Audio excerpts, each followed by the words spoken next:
Salut tout le monde, aujourd'hui on va tester le nouveau robot tondeuse de chez Dreamy, le A3 AWD Pro. C'est un robot qui a 4 roues motrices, qui peut monter des pentes jusqu'à 80% et surtout c'est un robot 100% autonome qui n'a pas besoin de fil ou d'antenne RTK pour fonctionner. Le modèle que j'ai à côté de moi, c'est le 3500 qui est fait pour les jardins jusqu'à 3500 m² et il existe un modèle plus grand avec un tiers de batterie en plus, c'est le 5000 pour les jardins jusqu'à 5000 m². Le gros avantage des robots tondeuses, au-delà de gagner énormément de temps, c'est qu'on peut enfin abandonner nos grosses tondeuses à gazon à essence polluante qui nous obligeaient à couper le gazon une fois toutes les 2-3 semaines et donc on coupait très court pour ne pas avoir à le faire tout le temps parce que c'était assez chiant et en coupant très court notre gazon, on le cramait. Alors que là, je peux le faire tourner régulièrement, donc il coupe très peu de gazon à chaque fois, donc c'est beaucoup mieux pour la vie du sol, j'utilise beaucoup moins d'énergie et en plus de l'électricité qui vient de mes panneaux solaires, donc ça a beaucoup d'avantages que je vais vous présenter dans cette vidéo.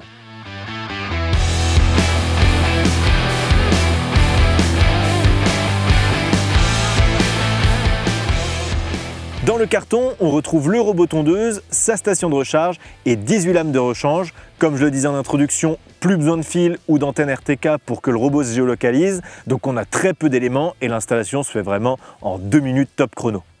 Désormais, tout fonctionne grâce au capteur LiDAR 3D à 360 degrés qui est juste au-dessus et à 2 caméras boostées à l'IA pour que le robot comprenne vraiment bien son environnement. Un peu comme pour les robots aspirateurs, le robot tondeuse va cartographier le jardin avec une précision au centimètre près. Le problème des anciens modèles qui fonctionnaient avec une antenne RTK, déjà, c'est qu'il fallait installer l'antenne, ça prenait de la place et c'était chiant. Et en plus, quand le robot passait sous un arbre, par exemple, il pouvait perdre le signal, parce que le signal venait d'en haut. Et si on bougeait l'antenne de place, il fallait refaire toute la cartographie du terrain, et donc c'était un petit peu chiant. Maintenant, avec le capteur LiDAR, le robot est autonome et comprend beaucoup mieux son environnement puisqu'il l'a cartographié au centimètre près. Et avec les 2 caméras boostées à l'IA, le robot peut mieux comprendre son environnement et mieux détecter les objets à éviter. Mais à la limite, tous ces éléments, c'est pas ça qui est vraiment un game changer parce que sur les anciens modèles, ça fonctionnait déjà très bien. Donc là, ça fonctionne un peu mieux, mais c'est du pareil au même. Ce qui est vraiment une révolution pour moi, c'est les 4 roues motrices. Dans ma maison, vous le voyez sur les plans là, j'ai un terrain assez plat, on a l'impression que pour moi, ce ne serait pas nécessaire d'avoir un 4x4 robot tondeuse. En réalité, c'est indispensable. Avant d'avoir celui-là, j'en avais un qui avait une roue à l'avant et 2 roues motrices à l'arrière. Et à chaque trou de taupe, la roue avant se bloquait, les roues arrière patinaient et globalement, c'était inutilisable. J'étais obligé d'aller le chercher toutes les 5 minutes, le tirer, le relancer, il s'embourbait, il tombait dans un trou. En fait, toutes les petites irrégularités de mon jardin bloquaient mon robot tondeuse. Avec celui-là, j'ai fait le test plusieurs fois, là ça fait plusieurs semaines que je le teste, il ne se bloque jamais, 4 roues motrices c'est indispensable et ce système super ingénieux là sur les roues, ça fait qu'il se débloque de à peu près toutes les situations. Au-delà de ça, le robot a une largeur de coupe de 40 cm, ce qui est plutôt large et ce qui permet de faire moins d'allers-retours lors de son cycle de tonte. Et on peut régler la hauteur de la tonte de 3 à 10 cm. Et surtout, pour terminer, on a un nouveau système Edgemaster 2.0 qui va permettre de couper au plus près des bordures. Donc on a énormément de paramètres pour définir la tonte pile comme on veut. Et pour finir, on peut noter la taille de la batterie de ce robot qui est tout simplement énorme. Là, sur la version 3500, c'est une batterie de 7,5 Ah. Sur la version 5000, c'est une batterie de 10 Ah. Et pour vous donner un exemple très concret, mon ancien robot tondeuse, pour faire 500 m², ça lui prenait plusieurs cycles de recharge. En plus, il se coinçait à chaque fois, donc il bouffait plus d'électricité. Enfin, ça mettait vraiment du temps de tondre 500 m². Celui-là, il a utilisé 50% de sa batterie pour faire 500 m². Donc techniquement, il peut faire 1000 m² avec 100% de sa charge. Là où c'est un gros avantage, c'est que des fois, dans une semaine, on n'a qu'un seul jour de beau temps où on peut vraiment tondre. Et en une journée, il peut faire tout mon jardin sans aucun problème. Là où l'autre robot, pour faire tout mon jardin qui fait 1100 m², il me fallait plusieurs jours. Et en plus, dès qu'il se bloquait, il fallait que j'aille le débloquer. Si j'oubliais d'aller le débloquer, je perdais toute la journée. Bref, des fois, j'arrivais pas à tondre tout mon jardin dans la semaine. Et l'herbe poussait, donc il s'en mêlait encore plus. Donc c'est important d'avoir une plus grosse batterie qui permet de couper plus en un temps plus réduit. Voilà, ça a vraiment un avantage. C'est pas juste des chiffres comme ça, ça a un avantage très concret. Voilà, ça vous donne une bonne vision de ce produit, de pourquoi je l'apprécie et pourquoi je l'utilise maintenant au quotidien, disons. Et je vous propose qu'on aille regarder comment on l'installe et comment on le paramètre.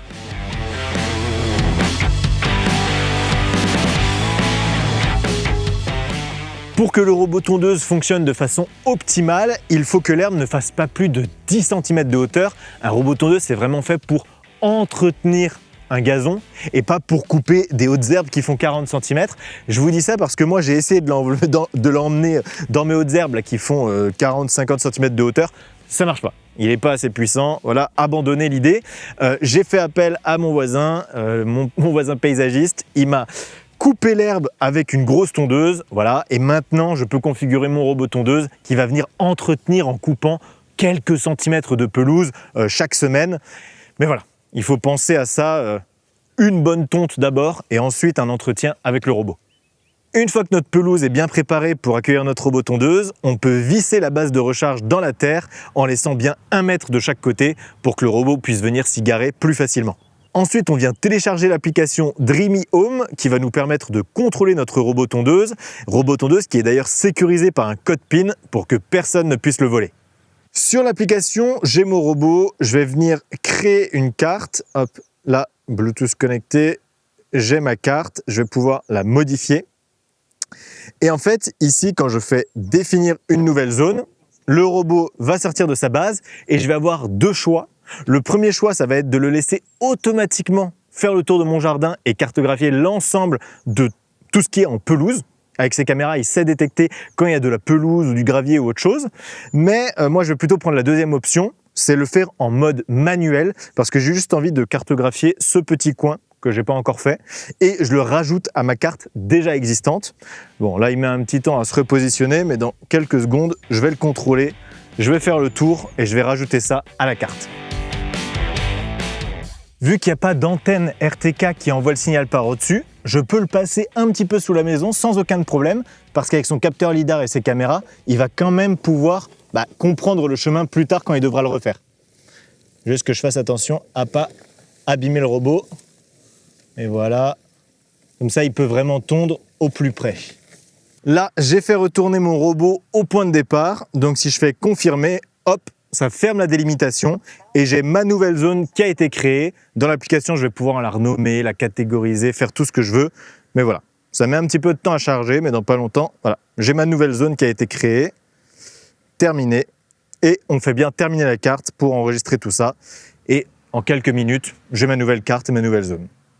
Cette carte, je peux la modifier autant de fois que je veux, je peux rajouter des nouvelles zones, je peux diviser des zones existantes en plusieurs sous-zones, je peux rajouter des zones interdites et je peux même rajouter des petites formes rigolotes comme des cœurs, des carrés, des ronds. Et ça peut vous paraître inutile comme ça, mais vous allez voir que c'est très très intéressant. En réalité, on n'a pas besoin de tondre à ras tout son jardin. On pourrait très bien laisser des zones de vie pour la faune sauvage où on ne tond pas.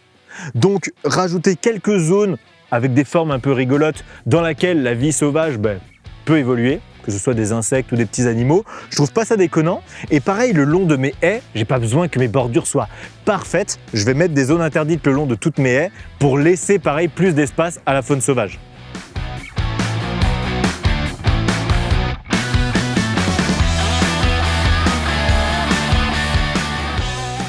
Maintenant qu'on a tout cartographié et qu'on a pris nos précautions pour ne pas faire de notre jardin un désert sans vie, on retourne sur l'application et on lance le programme. Je sélectionne le robot tondeuse, hop, j'ai ma carte, je peux aller dans les paramètres mode personnalisé et là je vais pouvoir choisir mes paramètres pour chaque zone. Par exemple la zone numéro 1, je peux choisir l'efficacité de la tonte, donc ça c'est la rapidité du robot, standard, efficace ou accéléré. Vous voyez, standard, il me dit environ 2500 m² par jour, efficace 3500, accéléré 5000 m² par jour. Moi, je laisse toujours en efficace pour que le robot aille un petit peu plus vite, qu'il passe plus facilement les obstacles. D'ailleurs, vous voyez, quand on met en accéléré, il y a écrit que veuillez noter que les performances en matière d'évitement d'obstacles peuvent être réduites dans ce mode. Moi, je veux qu'il fasse un peu moins attention aux obstacles. Je veux qu'il passe mes trous de taupe. Donc bon, efficace, c'est très bien. Ensuite, on peut régler la hauteur de la tonte entre 3 et 10 cm. Moi, mon but, c'est pas de faire de mon jardin un désert sans vie, donc j'aime bien laisser un petit peu de hauteur, 9 à 10 cm, le maximum possible. Je peux aussi choisir la direction de la tonte. Ça, c'est vraiment pour voir visuellement dans quel sens vous voulez qu'il y ait des coupures, quoi. Ensuite, on a tous les paramètres de tonte des bordures. Ça, je laisse tout activer. Je veux qu'il gère les bordures de manière automatique. Pareil, l'évitement d'obstacles sur les bords, qu'il s'autogère. Par contre, je désactive généralement la sensibilité à l'évitement d'obstacles. Vous voyez, c'est écrit « Désactiver cette fonction si vous avez besoin que le robot tonde des herbes hautes ». Là, j'ai plus d'herbes hautes, mais j'ai toujours ces trous de taupe qui m'embêtent parce que des fois, il bump dans un trou de taupe et il détecte que c'est un obstacle, donc il le contourne, enfin c'est un petit peu compliqué. Donc je préfère lui dire, voilà, enlève la sensibilité à l'évitement d'obstacles, va un peu plus vite, passe sur ces trous de taupe. De toute façon, j'ai rien dans mon jardin à éviter de spécifique, et puis le robot détecte automatiquement quand il y a des humains, ou des autres animaux, donc c'est pas grave, ça va pas tuer des êtres vivants, mais par contre ça va éviter de se bloquer dans les trous de taupe. Et je peux choisir de tondre soit toute la zone, c'est-à-dire toutes les zones, ou alors de choisir zone par zone. Là, par exemple, je vais choisir la zone 1. J'ai mes paramètres qui sont préenregistrés. Je fais démarrer et le robot va se positionner et va se lancer et on va voir ça. L'application est vraiment super bien faite. Elle est très claire, très intuitive, mais il manque une option que j'avais sur mes autres robots tondeuses, c'est de pouvoir lancer la tonte d'une zone à un certain pourcentage. Ça m'arrive souvent, par exemple, d'avoir lancé le robot tondeuse sur la zone 1. Mince, il faut que je l'arrête pour une raison ou une autre. J'aimerais relancer en disant commence à 50%, parce que les 50 premiers pourcents ont été déjà faits. Et bien là, je ne peux pas. C'est un détail, mais si vous aviez déjà un autre robot tondeuse, il faut savoir que cette option, pour l'instant, elle n'y est pas. Elle pourra arriver dans une mise à jour prochaine. Quand on lance la tonte, le robot va d'abord passer à l'intérieur de notre zone, puis à la fin, il va faire 2 tours des bordures pour vraiment pouvoir couper jusqu'à 3 cm du bord et avoir les finitions les plus propres possibles. Et quand il n'a plus de batterie, il va revenir automatiquement à sa base, se recharger et continuer le travail dès qu'il aura atteint 80% de batterie.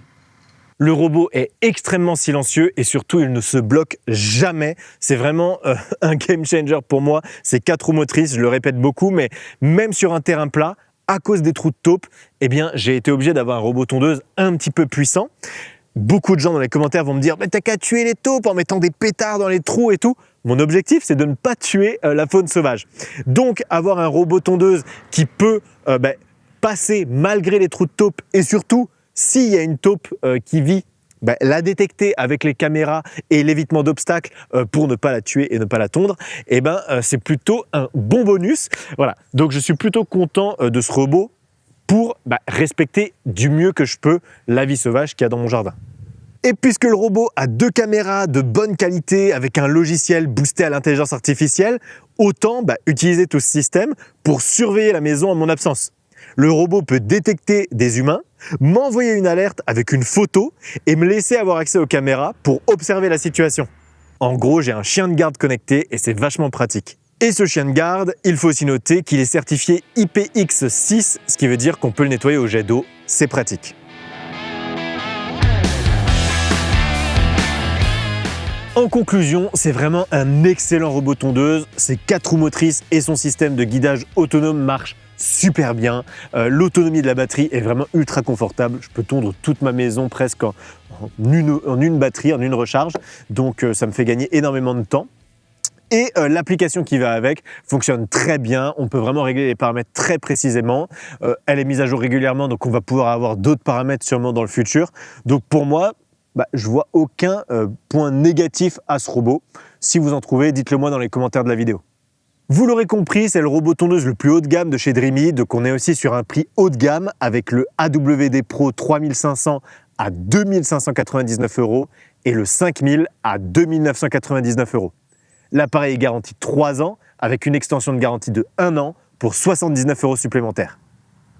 Honnêtement, ça a été vraiment un game changer pour moi ce robot tondeuse. Avant, j'avais tout le temps mon herbe qui était à 40 cm de hauteur, c'était une plaie de la tondre, vraiment ça m'embêtait profondément.